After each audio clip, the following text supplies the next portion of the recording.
السلام علیکم دوستو، کیسے ہیں آپ سب؟ میں زبینہ فیاض ایک بار پھر آپ کے ساتھ میں شروع کر رہی ہوں مرمِ کا اذان بائی عریشہ پارٹ 16۔ مجھے تلاش مت کرو مظہر بادشاہ، میں تمہارے بہت قریب ہوں لیکن تمہاری سوچوں سے بہت دور۔ مجھے پکڑنا تمہارے بس کی بات نہیں۔ خیر، کل اپنی بیٹی کی حفاظت کرنا، کیونکہ وہ کل تمہارے کلائنٹس کے بستر پر۔ وہ ابھی بول ہی رہا تھا کہ مظہر بادشاہ نے غصے سے فون بند کر دیا۔ اس نے بند اسکرین کو دیکھتے ہوئے اپنے الفاظ پر خدا سے توبہ کی تھی۔ میشا بیٹا کدھر ہو؟ وہ صبح اٹھ کر نیچے آیا تو اس نے سب سے پہلے اپنی بیٹی کو تلاش کیا تھا۔ آج سنڈے تھا تو یقیناً اس کی بیٹی اسکول تو نہیں گئی ہوگی۔ باقی اس نے کل رات ہی اپنی بیٹی کو کہیں پر بھی آنے جانے سے سختی سے منع کر دیا تھا۔ جب تک اذان کاظمی کا خوف ختم نہیں ہو جاتا تب تک وہ اپنی بیٹی کو کہیں بھی نہیں بھیجنے والا تھا۔ صاحب جی، میشا بیٹی اپنی کسی دوست کے ساتھ باہر گئی ہے، کہہ رہی تھی کہ آپ جب تک جاگتے ہیں تب تک وہ گھر واپس آئے گی۔ ملازمہ نے کچن سے نکلتے ہوئے اسے آ کر انفارم کیا تھا۔ کیا؟ ایسے کیسے چلی گئی وہ؟ اور تم لوگوں نے اسے جانے دیا؟ دماغ خراب ہو گیا ہے تمہارا؟ اس شہر میں جگہ جگہ میرے دشمن گھوم رہے ہیں اور تم نے میری بیٹی کو باہر بھیج دیا۔ میں نے 2 دن سے اس کا اسکول بند کر رکھا ہے، تو کیا تمہیں سمجھ میں نہیں آ رہا تھا کہ اسے کہیں بھی نہیں جانے دینا؟ وہ ملازمہ پر چلایا تھا جو سر جھکائے اس کی باتیں سن رہی تھی۔ اس کے حساب سے تو سب سے خطرناک بس مظہر پاشا خود تھا، تو اسے بھلا کسی سے کیا خطرہ ہو سکتا تھا؟ معاف کر دیجئے صاحب، لیکن بی بی کسی کی بات سنتی ہی کہاں ہے؟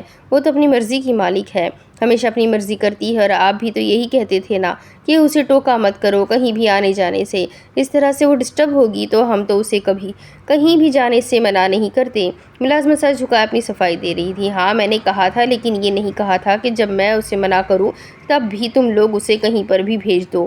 اف، کہاں ہوگی وہ؟ کہیں کاہزان؟ نہیں، ایسا نہیں ہو سکتا۔ مجھے میری بیٹی کی دوست کا ایڈریس دو، میں خود اسے لینے کے لیے جاتا ہوں۔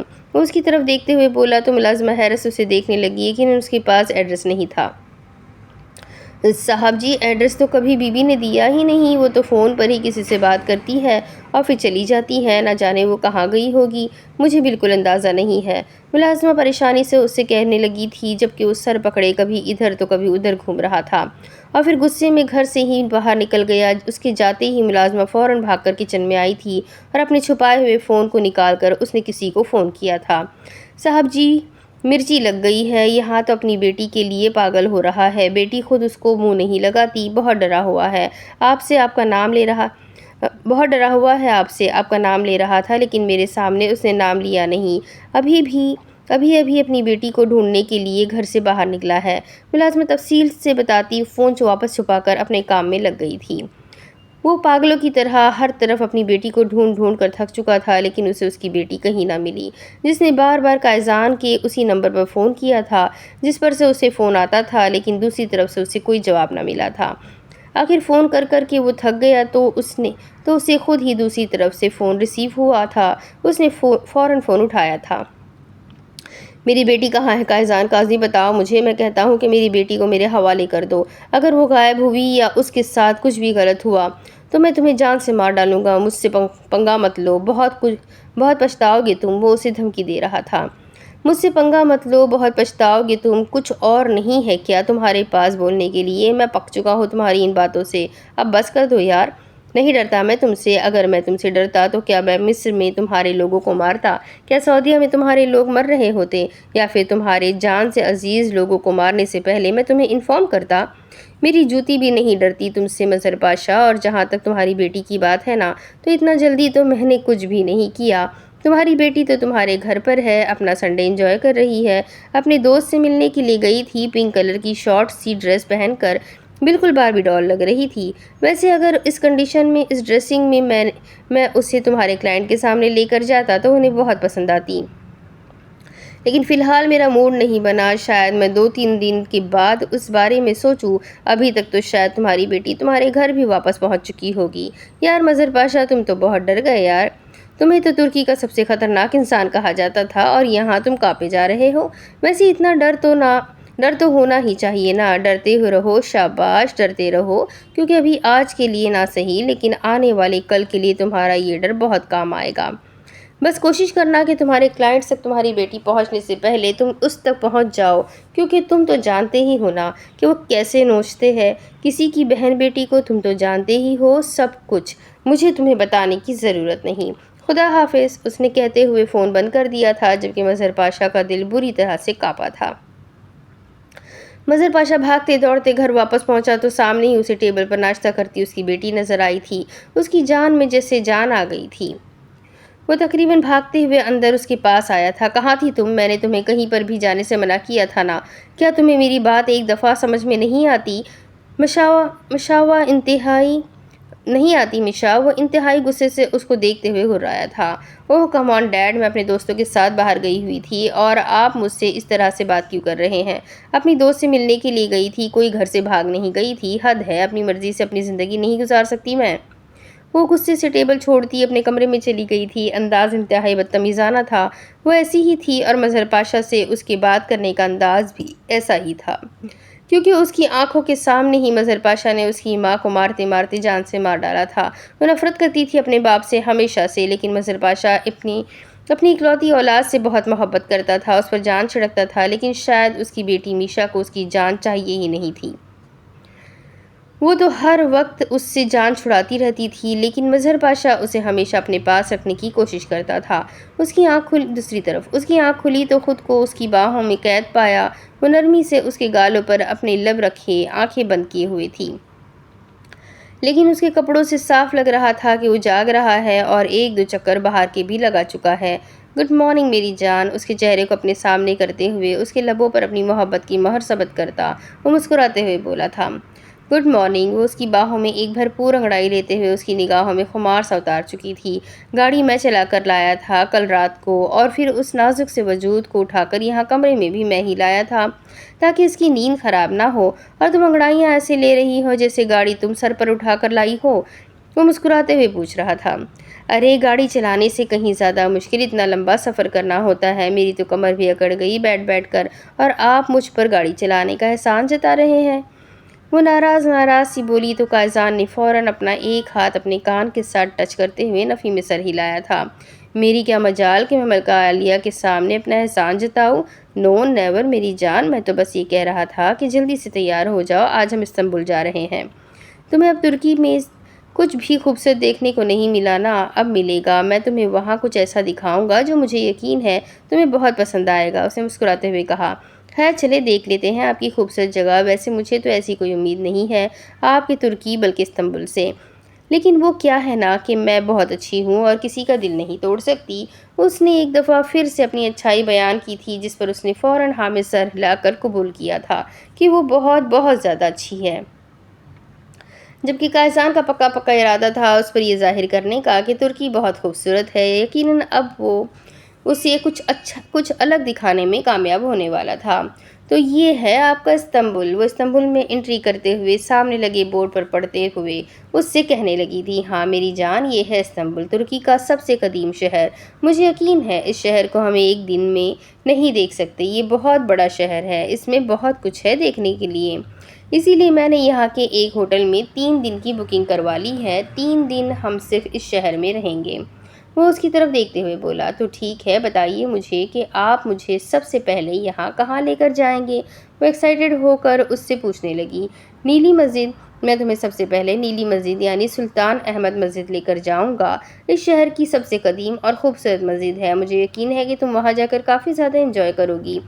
مسجد میں انجوائے نہیں کیا جاتا، عبادت کی جاتی ہے، وہ جیسے اس کی عقل پر ماتم کرتے ہوئے بولی۔ تو ٹھیک ہے جانے من، ہم عبادت ہی کر لیں گے۔ وہ مسکراتے ہوئے اس کا ہاتھ اپنے ہاتھ میں تھامتا اپنے لبوں سے لگا گیا تھا، جبکہ اس کے انداز پر وہ کھل کر ہنسی تھی۔ ویسے آپ اسے نیلی مسجد کیوں کہہ رہے تھے؟ کیا اس کا رنگ نیلا ہے؟ وہ اس کی طرف دیکھتے ہوئے سوال کرنے لگی۔ ہاں، اس کی دیواروں کا رنگ نیلا ہے، اس لیے اسے نیلی مسجد کہا جاتا ہے۔ یہ سلطانوں کے دور کی مسجد ہے، ایک وقت میں یہاں حکومت کی جاتی تھی، باقی تم وہاں چل کر خود دیکھ ہی لینا، ہم وہیں تو جا رہے ہیں۔ آخر وہ اس جگہ پہنچ چکے تھے۔ اسے دور سے ہی ایک بہت بڑی مسجد نظر آ رہی تھی جس کا رنگ نیلا تھا۔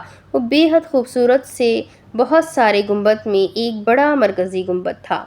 اس مسجد کی تاریخ کہیں نہ کہیں مسجد نبوی محمد صلی اللہ علیہ وسلم سے ملتی ہے۔ جب یہ مسجد تیار ہوئی تھی تو یہاں کے شہزادے کو اس کی خبر ملی۔ وہ اپنی تعلیم مکمل کر کے یہاں آیا اور دیکھا کہ یہاں 6 گنبد ہے۔ اس وقت 6 گنبد صرف مسجد نبوی پر ہی ہوتے تھے، بعد میں مسجد نبوی کی تعمیر میں ایک گنبد کا اضافہ کر دیا گیا۔ وہ آہستہ آہستہ اسے بتا رہا تھا جبکہ وہ کافی ایکسائٹڈ ہو کر اسے سن رہی تھی۔ چلو آؤ اب تمہیں مسجد کے اندر لے کر چلتا ہوں۔ اس مسجد میں زیادہ تر مزدوروں نے اپنے ہاتھوں سے کام کیا ہے۔ اس دور میں کوئی مشینری کام نہیں کرتی تھی۔ اس مسجد کے اندر 200 سے زائد شیشے کی کھڑکیاں ہیں تاکہ قدرتی روشنی اندر آتی رہے۔ اندر سے یہ اور بھی زیادہ خوبصورت ہے۔ وہ اس کا ہاتھ تھامے اسے اندر کی طرف لے جانے لگا تھا۔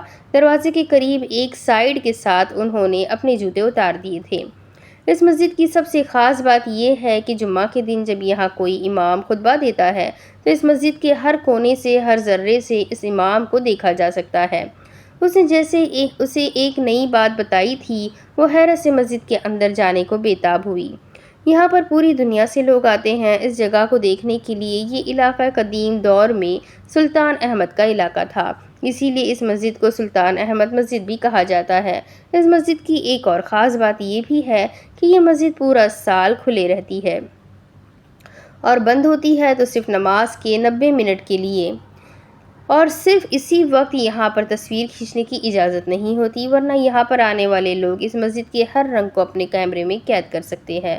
وہ اسے نہ جانے کیا کیا بتا رہا تھا جبکہ وہ اسے سنتے ہوئے اس مسجد کے اندر قدم رکھ چکی تھی۔ مسجد کے اندر قدم رکھتے ہی جیسے وہ ہر بات بھول چکی تھی۔ یہاں دیکھنے کے لیے اتنا کچھ تھا کہ اسے نگاہیں ہی ہٹا نہیں پا رہی تھی۔ پوری مسجد میں اندر نیلی رنگ کی ٹائلز لگائی گئی تھی۔ اتنا ہی نہیں بلکہ یہاں کی کھڑکیوں میں اسے بہت سارے رنگ ایک ساتھ نظر آ رہے تھے۔ یہ بھی قدرت کا ہی کوئی نظام تھا یا پھر اسے تیار ہی اس طریقے سے کیا گیا تھا؟ وہ کچھ سمجھ نہیں پا رہی تھی، بس وہ ایک خوبصورت ترین مسجد کو دیکھ رہی تھی۔ یہاں ان کے ساتھ نہ جانے کتنے ہی اور لوگ بھی آئے ہوئے تھے اس مسجد کی خوبصورتی کو دیکھنے کے لیے۔ وہ جتنا حیران ہوتی کم تھا۔ خدا کی قدرت کے بعد انسان بھی اتنا شعور اور عقل رکھتا تھا کہ اس طرح کی چیز تخلیق کر سکے۔ یقین کرنا ناممکن سا تھا، لیکن یہ بھی یقیناً خدا کی دی ہوئی ہی صلاحیت تھی جس کی بنا پر وہ اتنا خوبصورت شاہکار تیار کر پائے تھے۔ اس نے نہ جانے کتنے سال پرانی مسجد بنائی گئی اس مسجد کے کارگروں کو آج داد دی تھی۔ کیا ہوا جان، تم تو یہیں پر کھو گئی؟ ابھی تو تمہیں آیا صوفیہ بھی دکھانی ہے۔ وہ کسی اور چیز کا ذکر کر رہا تھا۔ اس نے کنفیوز ہو کر اسے دیکھا۔ ایک اور بہت ہی خوبصورت مسجد، یقیناً وہ بھی تمہیں بہت پسند آئے گی۔ حالانکہ وقفے وقفے سے آنے والے زلزلوں کی وجہ سے اس مسجد کو کافی نقصان پہنچا ہے، یہاں تک کہ 1935 سے پہلے اس مسجد کو ایک تاریخی مقام قرار دے دیا گیا تھا۔ وہ یہاں سے زیادہ دور نہیں ہے۔ تمہیں وہ مسجد دکھا کر میں تمہیں یہاں کا سب سے مشہور کھانا کھلاؤں گا۔ ترکی کھانوں میں بھی کسی سے پیچھے نہیں ہے۔ لوگ دور دور سے صرف استنبول کے الگ الگ اور نت نئے کھانے کھانے کے لیے آتے ہیں۔ وہ اسے مزید ایکسائٹڈ کر رہا تھا۔ ایک نظر پوری نیلی مسجد کو دیکھتے ہوئے وہ اس کا ہاتھ تھام کر باہر صحن کی طرف آئی جہاں اسے صرف 4 گنبد نظر آ رہے تھے، لیکن بے تحاشا خوبصورت۔ اب اسے یقین کرنا پڑ گیا تھا اس پر۔ استنبول سچ میں بہت خوبصورت تھا۔ وہ تو پہلے ہی مقام پر استنبول کی فین ہو گئی تھی۔ آیا صوفیہ بھی ایک بہت خوبصورت مقام تھا جو اسے بے حد پسند آیا تھا۔ وہ بھی بہت ہی زیادہ خوبصورت مسجد تھی، لیکن نیلی مسجد سے زیادہ نہیں۔ وہ تو نیلی مسجد کی ہی دیوانی ہو گئی تھی، اور اب وہ اسے گلاتا ٹاور لے کر جا رہا تھا۔ یہاں پر ان دونوں نے کچھ کھانا تھا۔ دونوں کو ہی بہت بھوک لگی ہوئی تھی۔ مرم نے تو کہا تھا کہ اسے کوئی پاکستانی کھانا چاہیے، لیکن قائزہ نے صاف انکار کر دیا تھا۔ اس نے کہا تھا کہ یہاں گلاتا ٹاور میں اسے وہی کھانے کو ملے گا جو یہاں پر ملتا ہے، جس پر پہلے تو اس نے خوب منہ بنایا تھا، لیکن اپنے بھوکے پیٹ کی خاطر فی الحال وہ کچھ بھی کھانے کو تیار تھی۔ لیکن یہ گلاتا ٹاور اور پتہ نہیں کتنا دور تھا کہ وہ وہاں پہنچ ہی نہیں پا رہے تھے۔ گاڑی ایک طرف روکتے ہوئے اس نے اسے گاڑی سے نیچے اترنے کے لیے کہا تھا، تو اس نے دونوں ہاتھ سوالی انداز میں اونچے کیے تھے جب اس نے گاڑی سے سامنے سڑک کی طرف ایک بہت بڑا ٹاور اسے دکھایا تھا۔ وہ کیا ہے؟ کوئی جگہ ہے کیا؟ یہ تو کوئی کھمبا نہیں لگ رہا۔ میرا مطلب ہے ٹاور کو تو کھمبا ہی بولتے ہیں نا، تو یہ تو کچھ اور ہی ہے۔ ایسا لگتا ہے جیسے وہ بابیز کی فلموں میں نہیں ہوتا۔ وہ بہت دور، بلکہ بہت ہی زیادہ دور نظر آتے ایک ٹاور کو دیکھتے ہوئے بولی تو وہ مسکرایا تھا۔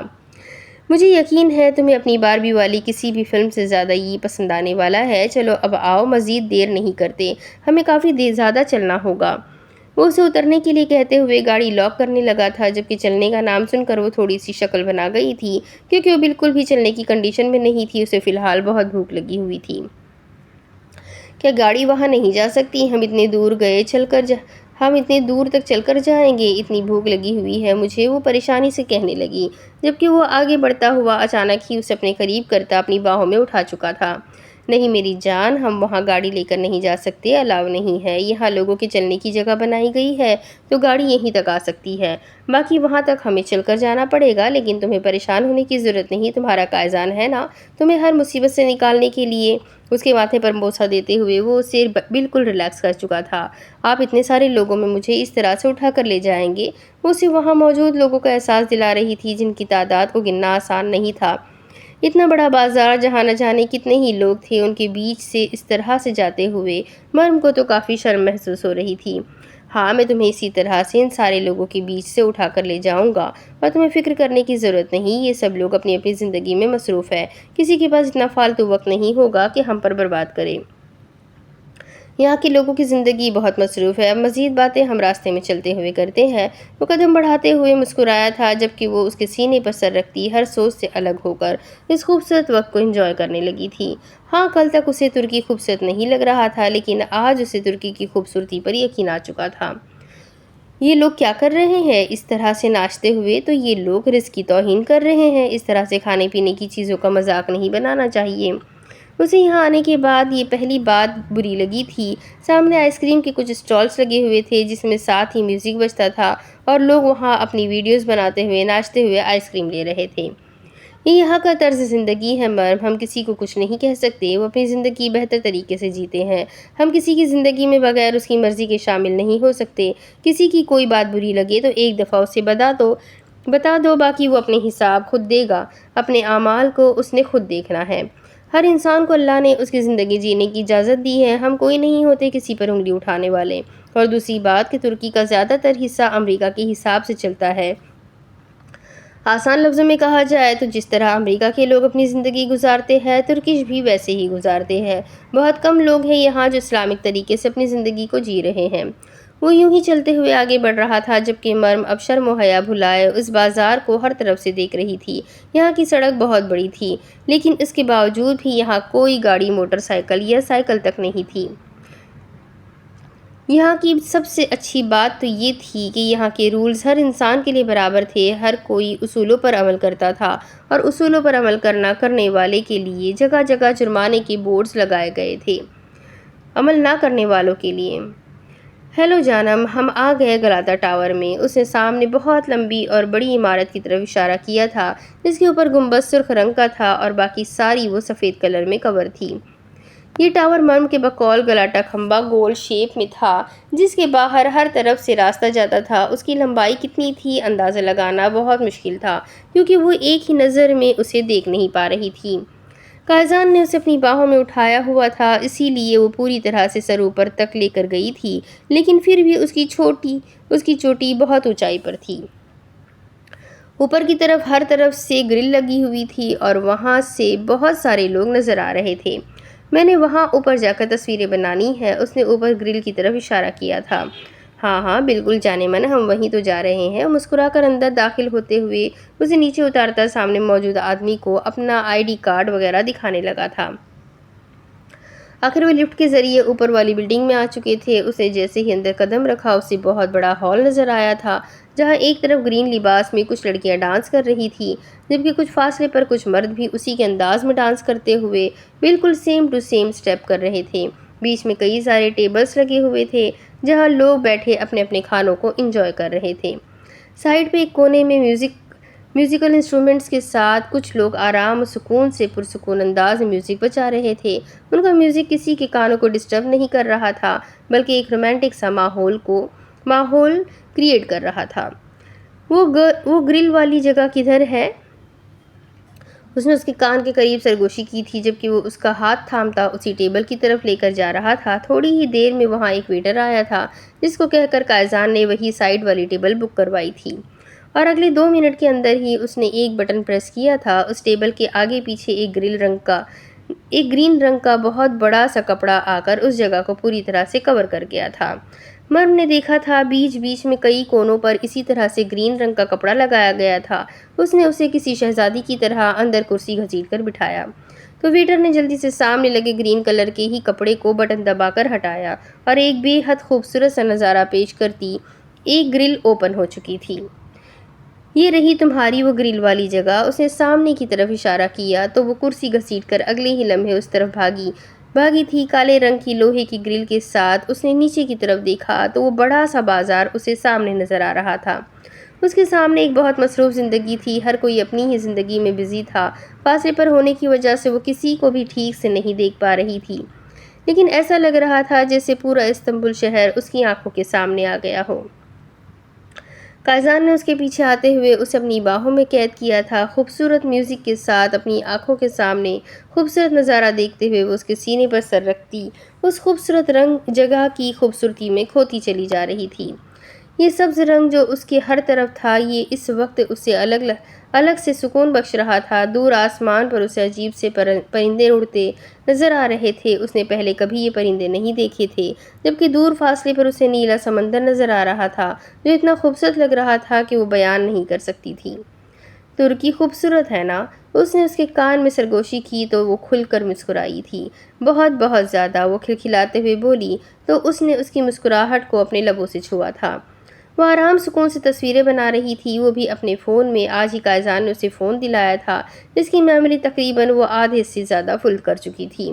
اسے یقین نہیں آ رہا تھا کہ اتنی زیادہ اسپیس والے فون کا بھی یہ لڑکیاں یہ حال کر سکتی ہے۔ وہ تقریباً 3-4 ہزار کے آس پاس تصویریں بنا چکی تھی اور اس نے واپس ہوٹل جا کر چیک کرنا تھا کہ ان میں سے کون سی تصویریں رہے گی اور کون سی ڈیلیٹ ہوں گی۔ ڈارلنگ تم پکچرز بناؤ سمندر کی، تب تک میں ایک ضروری کال کر کے آتا ہوں۔ اس نے آہستہ سے اس کے ماتھے کو چومتے ہوئے اپنا فون نکالا تھا۔ ہاں ٹھیک ہے، بس جلدی آئیے گا، ہم سیلفی بنائیں گے۔ وہ سمندر کے بالکل پاس کھڑی ہواؤں میں اڑتے وہ چھوٹے چھوٹے دیے دیکھ رہی تھی۔ پہلے وہ بہت دور تھے تو اسے سمجھ نہیں آ رہا تھا کہ ہواؤں میں یہ چمکتی ہوئی چیز کیا اڑ رہی ہے، لیکن پاس آنے پر اسے پتہ چلا کہ وہ فائر بلونز تھے۔ گلاٹا ٹاور میں لنچ کرنے کے بعد ان لوگوں کا اگلا ٹور یہ سمندر تھا۔ یہ سمندر بہت بڑا تھا جس میں بہت سارے لکڑی کے پل بنائے گئے تھے جس سے انسان کافی آگے تک جا سکتا تھا۔ اگر یہ کہا جائے کہ سمندر کے بیچوں بیچ تک جا سکتا تھا تو بنا پانی میں جائے تو یہ غلط نہیں تھا۔ اس کے آگے کافی فاصلے پر چھوٹی چھوٹی بوٹس تھی جس میں صرف 2 لوگ ہی سفر کر سکتے تھے۔ یقیناً وہ صرف کپلز کے لیے بنائی گئی تھی اور یقیناً یہاں صرف ہنی مون کپلز ہی آتے ہوں گے۔ اور اس نے دیکھا تھا وہی آگے کی طرف جاتے ہوئے لکڑی کے اس پل پر کھڑے لوگ فائر بلونز کو ہواؤں میں بھیج رہے تھے۔ وہ بہت ایکسائٹڈ ہو کر یہ سب کچھ دیکھ رہی تھی۔ اسے یہ سب کچھ بہت اچھا لگ رہا تھا، بلکہ اس کا تو ارادہ بھی تھا قائزان کے ساتھ مل کر یہ عجیب و غریب حرکت کرنے کا۔ پہلے تو اسے لگا کہ یقیناً یہ بچوں کی حرکتیں ہوں گی، لیکن اب اسے پتہ چلا تھا کہ یہاں بڑے بڑے لوگ بھی کاغذ سے بنائی گئی اس تھیلی میں ایک چھوٹا سا دیا رکھ کر جلاتے تھے، اور اس نے دیکھا تھا اس دیے کے نیچے کچھ لٹک رہا تھا، لیکن کیا تھا وہ؟ شاید کوئی پیپر تھا جس پہ کچھ لکھا ہوا تھا۔ ہاں، وہ لوگ کچھ لکھ بھی رہے تھے۔ اس نے دور سے دیکھا قائزان اب بھی اپنے موبائل پر مصروف تھا۔ اسے ایک کام کرنا تھا اور قائزان پتہ نہیں کون سی گپے لگانے میں مصروف تھا۔ اجی سنتے ہیں، جلدی کیجیے نا، میں نے غبارہ اڑانا ہے، آگ جلانی ہے غبارے میں۔ اس نے دور سے اسے آواز لگائی تھی۔ کچھ لوگ ان کی طرف متوجہ ہوئے تھے، لیکن شاید ان میں سے کوئی بھی اردو نہیں جانتا تھا۔ قائزان نے اسے 2 منٹ رکنے کا اشارہ کیا تھا۔ وہ بڑی مشکل سے ہاں میں سر ہلاتی ایک بار پھر سے آسمان پر چمکتے کئی ستارے دیکھنے لگی جو آگ کی وجہ سے تھے۔ بولو، کیوں فون کیا ہے تم نے؟ اس نے اس دفعہ بھی پہلی ہی کال پر اس کا فون اٹھا لیا تھا۔ قائزان نے اس کے لہجے میں ایک خوف سا محسوس کیا تھا، ایک ڈر محسوس کیا تھا، اور یہی ڈر وہ محسوس کرنا چاہتا تھا۔ وہ اسے ڈرانا چاہتا تھا، جو کچھ اس نے کیا تھا اسے اس کے انجام تک پہنچانا چاہتا تھا۔ تمہیں میرے فون کی اتنی بےتابی ہوتی ہے، اتنا زیادہ شدت سے انتظار کرتے ہو میرے فون کا، تو بتا دیا کرو نا یار، میں تمہیں دن میں 2-3 دفعہ فون کر لیا کروں گا، کم از کم تمہاری بے چینی تو کم ہوگی نا۔ ابھی تم نے مجھے دیکھا ہی نہیں اور تم میرے اتنے دیوانے ہو گئے کہ مجھ سے بات کیے بغیر تمہیں سکون نہیں ملتا۔ مجھے دیکھ لیا تو تم تو بالکل دیوانے ہو جاؤ گے۔ وہ اس کی حالت کے مزے لیتے ہوئے بولا، جبکہ مظہر پاشا نے مٹھیاں بھینچی تھی۔ بولو کیوں فون کیا ہے تم نے؟ اس نے غصے سے سوال کیا تھا، جبکہ قائزان نے ذرا اکتائے ہوئے انداز میں آسمان پر چمکتے کئی چھوٹے چھوٹے ستارے دیکھے۔ تمہیں یہ بتانے کے لیے کہ تمہاری بیٹی بہت خوبصورت ہے اور میری نظر اس پر ہے۔ اپنے دماغ سے یہ بات نکال مت دینا۔ ہمیشہ یاد رکھنا، تم 100 کیا 1 کروڑ باڈی گارڈز بھی اپنے گھر پر لگا دو نا، تب بھی تم اسے مجھ سے بچا نہیں سکتے۔ ایک سیکنڈ کی خبر ہے مجھے۔ ایک ویڈیو بھیجی ہے، چیک کر لینا، اس نے فون بند کرتے ہوئے کہا تھا، جبکہ اگلے ہی لمحے اسے ایک ویڈیو ریسیو ہوئی۔ مظہر پاشا پریشانی سے اس ویڈیو کو کھول کر چیک کرنے لگا تھا۔ اس نے پہچاننے میں زیادہ وقت نہیں لگایا تھا۔ یہ اس کی بیٹی کا کمرہ تھا اور اب جو نظر آ رہا تھا وہ اس کی بیٹی کا واش روم تھا، جہاں پانی گرنے کی آواز آ رہی تھی۔ تو کیا اس نے اس کی بیٹی کا MMS بنایا تھا؟ کیا اس نے اس کی بیٹی کی اس طرح کی ویڈیو بنائی تھی؟ اس کے ہاتھ بری طرح سے کانپ رہے تھے، لیکن دیکھتے ہی دیکھتے وہ ویڈیو ختم ہو گیا تھا۔ اس کی جان میں جیسے جان آئی تھی۔ اس ویڈیو میں کچھ بھی نہیں تھا۔ جب اس کا فون ایک بار پھر سے رنگ ہونے لگا، اس نے غصے سے فون پر چمکتے نمبر کو دیکھا اور اگلے ہی لمحے کال اٹینڈ کر کے اپنے کان سے لگایا۔ اس ویڈیو میں تمہاری بیٹی ہو سکتی تھی مظہر پاشا، اگر میں چاہتا تو۔ جس طرح میں نے تمہاری بیٹی کے کمرے اور واش روم کی ویڈیو بنائی، میں اس کی نہاتے ہوئے بھی ویڈیو بنا سکتا تھا۔ اور پھر تم جانتے ہو کہ اس کے ساتھ میں کیا کرتا؟ ارے تمہیں تو بہت اچھے طریقے سے پتا ہے۔ تم نے تقریباً 1000 سے زیادہ معصوم لڑکیوں کی ویڈیوز لیک کی ہے، ان کا MMS بنایا ہے۔ بے شک تمہاری بیٹی صرف 14 سے 15 سال کی ہے، لیکن پھر بھی میرے دوست، تمہیں تو پتا ہے کہ لڑکی بہت جلدی بڑی ہو جاتی ہے، اسے ہر چیز کی سمجھ آ جاتی ہے۔ یقیناً تمہاری بیٹی بھی سمجھ جائے گی کہ اس کے ساتھ کیا ہوا ہے، اور پھر شاید وہ وہی کرے گی جو MMS لیک ہونے کے بعد لڑکیاں کرتی ہے۔ اندازہ تو ہوگا ہی تمہیں، اگر نہیں اندازہ تو بتا دیتا ہوں یار، میں خودکشی کی بات کر رہا ہوں، اس نے پرسکون انداز میں کہا تھا، جبکہ مظہر پاشا کی دل کی دھڑکنیں تیز ہونے لگی تھی۔ بات اس کی بیٹی پر آ چکی تھی۔ جو سب وہ آج تک کرتا رہا تھا وہی اس کی بیٹی پر آ رہا تھا۔ جو کچھ اس نے لوگوں کے ساتھ کیا تھا وہی سب کچھ اس کی بیٹی کے ساتھ ہونے جا رہا تھا۔ ابھی تک ہوا کچھ نہیں تھا، لیکن ڈر اسے اندر تک ہلا کر رکھ چکا تھا۔ اس نے اپنے گھر کی سیکیورٹی ٹائٹ کروا لی تھی، اس نے بہت سارے باڈی گارڈز کو ہائر کر لیا تھا، اپنی بیٹی کو کہیں آنے جانے سے منع کر دیا تھا، لیکن پھر بھی اس کا ڈر کم ہونے کا نام نہیں لے رہا تھا۔ مکافات عمل بہت بھاری ہوتا ہے، تم آج جو کرتے ہو وہ کل تم پر آئے گا۔ تم نے جو کیا ہے اس کا پھل تم دنیا میں ہی پاؤ گے۔ یہ جو تمہارے راستے میں آ رہا ہے نا، یہ تمہارا ہی کیا دھرا ہے، جو تم نے کیا ہے وہی تمہارے ساتھ ہو رہا ہے۔ تیار رہنا، میں کبھی بھی وار کر سکتا ہوں مظہر پاشا، کبھی بھی، اور میں ایسا وار کروں گا کہ تم اٹھ کر چلنے کے قابل نہیں رہو گے۔ یہ ویڈیو تمہیں یقیناً پسند آئی ہوگی، لیکن اس کے بعد جو ویڈیو آئے گی وہ تمہیں نہیں آئے گی، بلکہ ان ویب سائٹس پر آئے گی جہاں تم ویڈیوز لیک کر کے پیسہ کماتے ہو۔ وہ اپنی بات ختم کرتا فون بند کرتے ہوئے اپنی بیوی کی طرف گیا تھا، جو کب سے منہ بنائے کھڑی تھی۔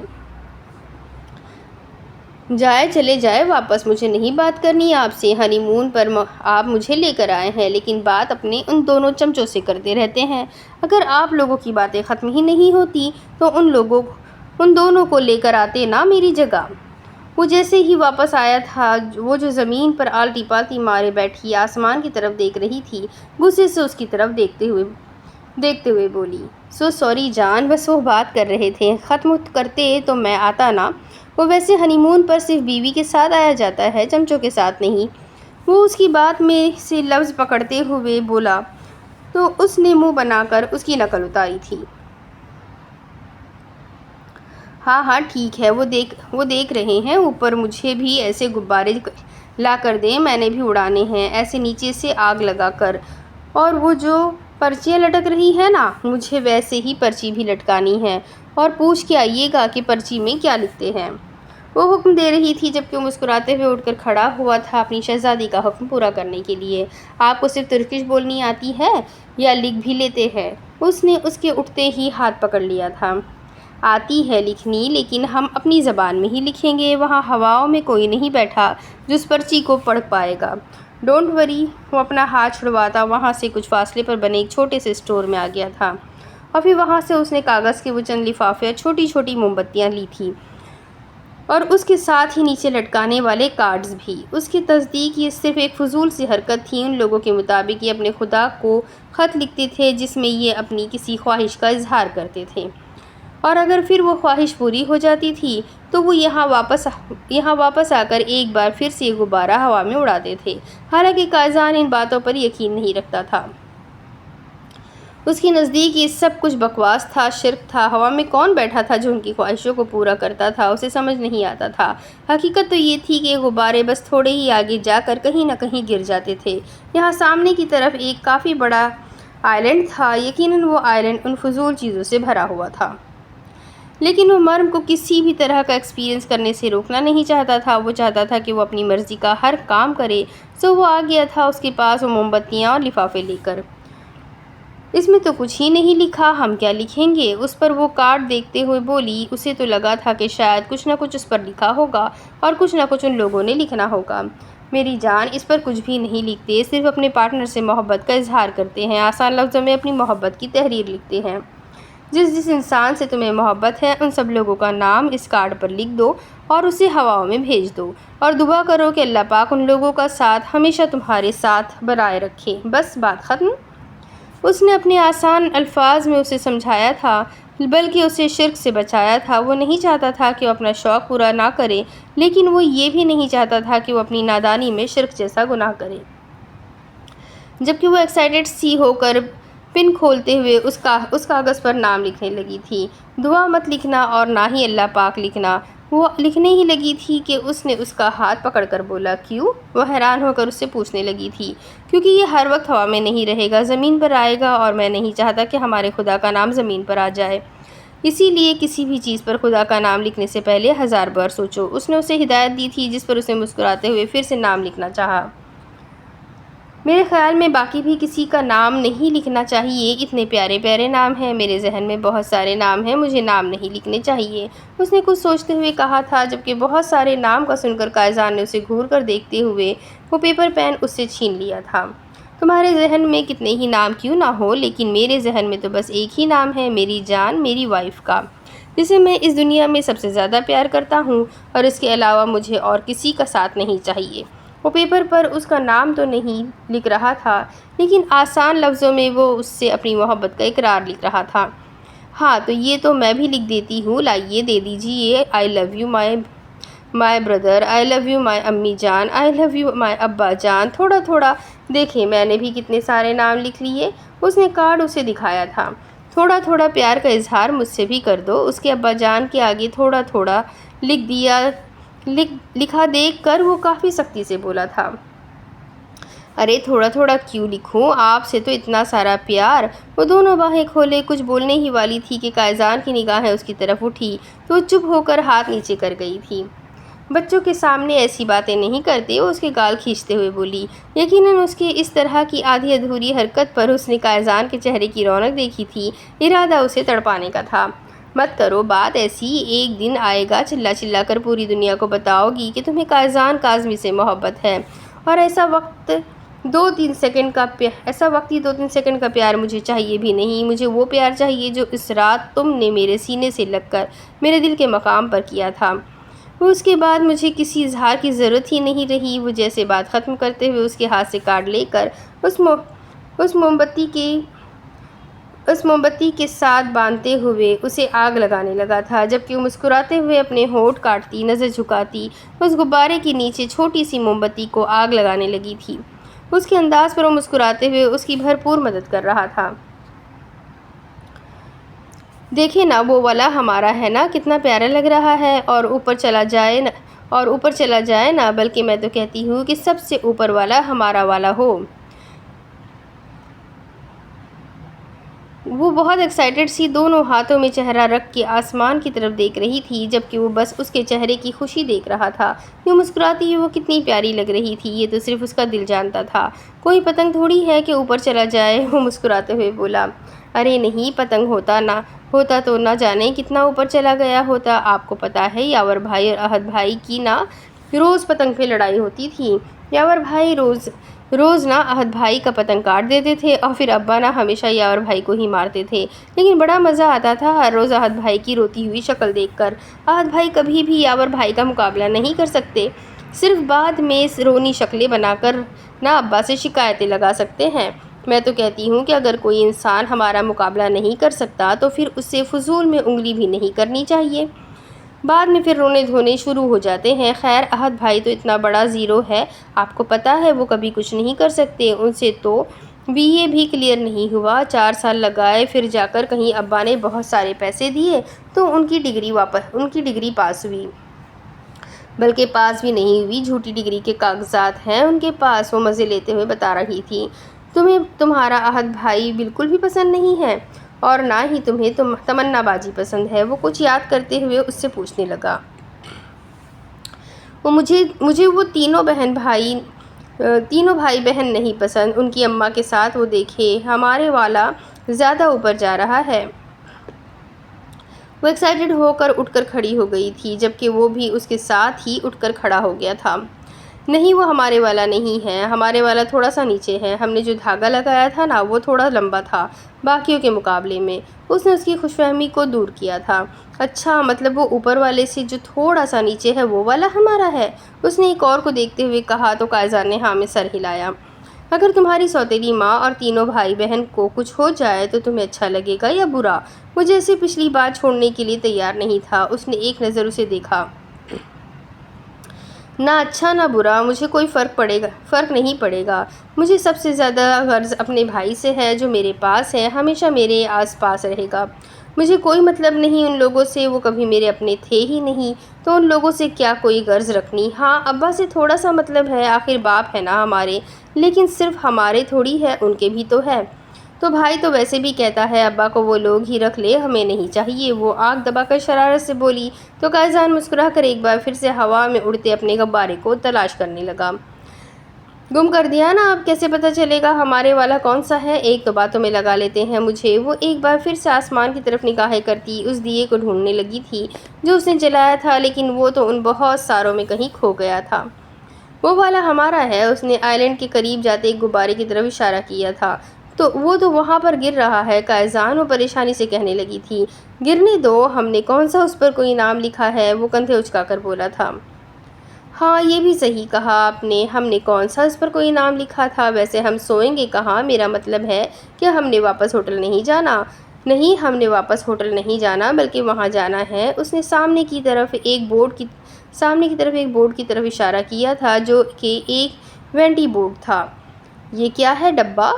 جانے من، وہ ڈبہ نہیں وینٹی بورڈ ہے، اس کے اندر بیڈ بھی ہے، کھانے پینے کا سامان بھی ہے، بلکہ ضرورت کا سارا سامان ہمیں وہاں پر ملے گا، اور یہ ساری رات یوں ہی پانی میں ہر طرف گھومتی رہے گی۔ وہاں پر بنی گرل کے ساتھ تم بہت ساری تصویریں بھی بنا لینا۔ اس نے اسے خوش کیا تھا۔ ارے واہ، یہ تو کمال ہو گیا، بالکل کسی شپ کی طرح، جیسے کوئی بحری جہاز ہوتا ہے، بالکل چھوٹا سا بحری جہاز۔ وہ خوش ہو گئی تھی، اور قائزان کا مقصد بھی تو اسے خوش کرنا ہی تھا۔ ہاں بالکل، تو کیا خیال ہے، اب ہمیں آرام کرنے کے لیے چلنا چاہیے؟ اس نے اس کی طرف دیکھتے ہوئے پوچھا تو اس نے فوراً نفی میں سر ہلایا تھا۔ پہلے اس طرف چل کر دیکھتے ہیں، جب ہم یہاں آ رہے تھے نا تب میں نے راستے میں وہاں ایک پانی سے بنی جگہ کو دیکھا تھا، اور آپ کو پتہ ہے وہاں نا 3-4 لڑکے بیچ میں چھلانگیں لگا کر ان انگریزوں کو کچھ نکال کر دے رہے تھے۔ مجھے وہ چیز بڑے مزے کی لگ رہی تھی، مجھے بھی کرنی ہے، وہ فرمائش کر رہی تھی، جبکہ قائزان نے اس طرف دیکھا تھا۔ وہ جانتا تھا اس طرف اسی گہرے پانی کا حصہ ہے جو پرانے سلطانوں کے زمانے میں غار کھود کر بنایا گیا تھا۔ وہ اتنا گہرا پانی تھا کہ وہاں سے بہت سارے راستے نکلتے تھے، اور اکثر چیزیں وہاں پر گم بھی ہو جایا کرتے تھے۔ اس جگہ پر نہ جانے کتنی ہی ترکش فوجیوں کی لاشیں دفن ہوئی تھیں، اور کئی لوگ تو وہاں پر گم ہو کر کبھی واپس ملے بھی نہیں تھے۔ لیکن اب یہ جگہ تفریح کے لیے بنا دی گئی تھی، تو اس حصے کے غاروں کو بند کر کے پیسے کمانے کا ایک الگ طریقہ ایجاد کر لیا گیا تھا۔ جان، وہ ایک انتہائی فضول چیز ہے، بالکل اس کی طرح جس کا کوئی مقصد نہیں ہے۔ اس نے سامنے اڑتے غباروں کو دیکھتے ہوئے کہا تھا۔ ارے نہیں نا، مجھے تو بڑی اچھی لگ رہی ہے، چل کر دیکھتے ہیں نا ایک دفعہ، کرنے میں کیا حرج ہے؟ وہ معصوم سے ہونٹ باہر کو لٹکائے ہوئے بولی تو قائزان نے اگلے ہی لمحے اس کے لبوں پر جھکتے ہوئے اس کے نچلے لب کو قید کر لیا تھا۔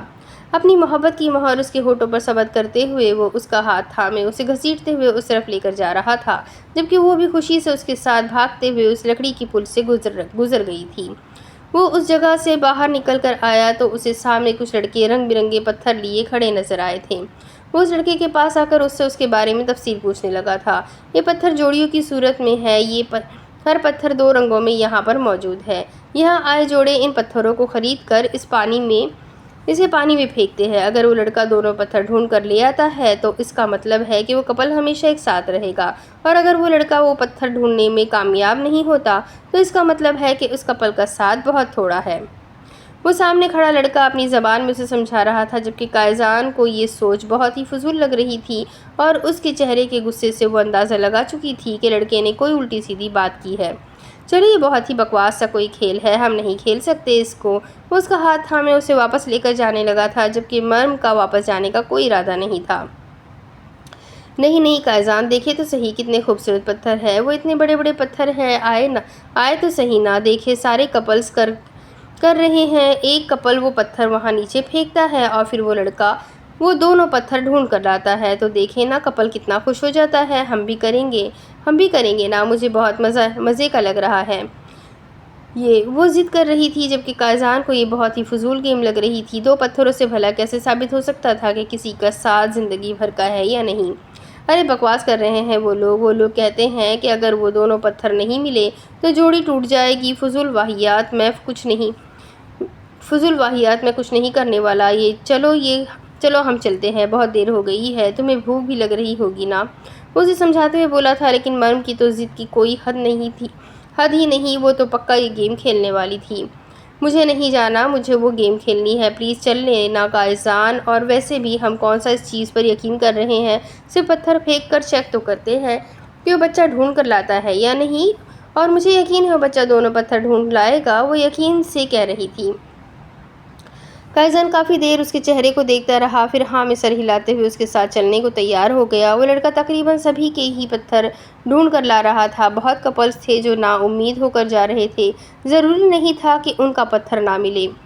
ٹھیک ہے، لیکن اس کے بعد ہم وینٹی بورڈ میں جا کر آرام کریں گے، اس نے شرط رکھی تھی، جس پر اس نے فوراً ہاں میں سر ہلایا تو وہ اسے لے کر واپس اس پانی کے حصے کے پاس آ گیا تھا۔